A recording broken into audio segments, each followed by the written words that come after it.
This is a discussion of Emily Dickinson's poem, I Like to See It Lap the Miles.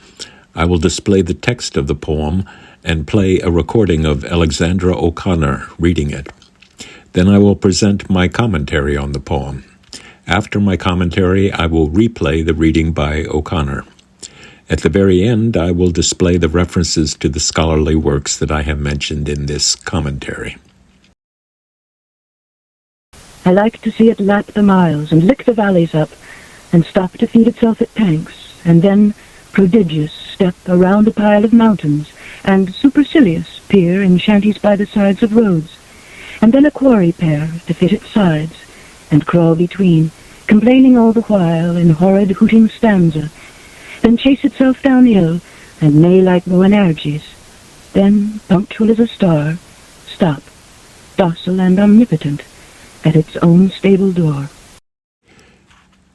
Of all the revolutions in transportation since the founding of the country, turnpikes, steamboats, canals, the railroad brought the most change to the most people. Before a railway line was built to Amherst in 1853, the horse and carriage was still the main form of transportation. It was not only slow, but inconvenient. In 1851, Dickinson wrote to her sister to apologize for having arrived home at midnight due to, quote, a kicking horse and an inexperienced driver. In 1847, when Dickinson traveled 10 miles from Amherst to the Mount Holyoke Female Seminary, it would have taken 3 or 4 hours to get there by horse and carriage. The railway, which came to Amherst in 1853, traveled the same distance in 23 minutes. Dickinson could see the terminus from her house, according to the webpage of the Emily Dickinson Museum. But people remarked how noisy trains were and how noxious and dirty because of the burning wood used to generate the steam in the early years, before wood was replaced by coal. Trains appeared to be fearsome things, and almost no one knew precisely how they worked. With a horse and carriage, it was clear. The animals pulled the cart, but almost no one understood the material technology and human organization needed to make a train go. According to Donald Mitchell, it seemed to people of the time that trains moved by themselves, like animals.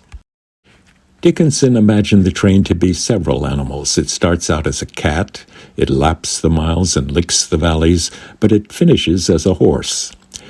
Boanerges in line 14 comes from the New Testament. It means sons of thunder. And in the 19th century, a, quote, loud, vociferous preacher or orator was called a Boanerges, according to the Oxford English Dictionary. Some racehorses were also named Boanerges, according to Greg Mattingly. In between the cat and the horse, the train seems to have taken the form of a snobbish human being, peering superciliously into the windows of the shanties of the poor which lined the track. Sidney MacLean thought that the train at one point turned into a giant worm, crawling between the hills.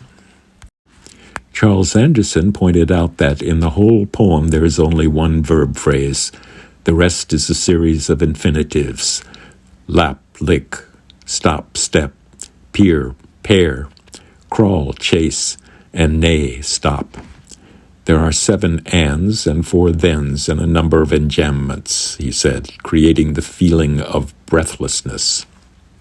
In line 15, the phrase punctual as a star refers, according to Mitchell, to a celestial time, as opposed to the various local times which inconvenienced the railroads before a method was found in 1883 to standardize the local clocks.